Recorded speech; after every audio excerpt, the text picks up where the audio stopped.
ఎలాగో అలా కొడుకు పాస్ అవ్వాలి, పాస్ అవ్వడేమో అని బెంగ.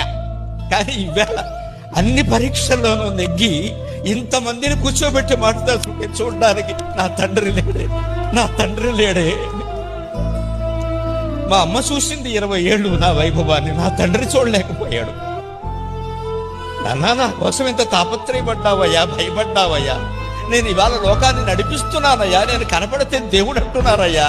నీ పుత్రుడు రూపంలో ఉన్నవాడిని చూడడానికి నువ్వు లేవు కదా, ఈ దుఃఖం ఎవడు తీరుస్తాడండి.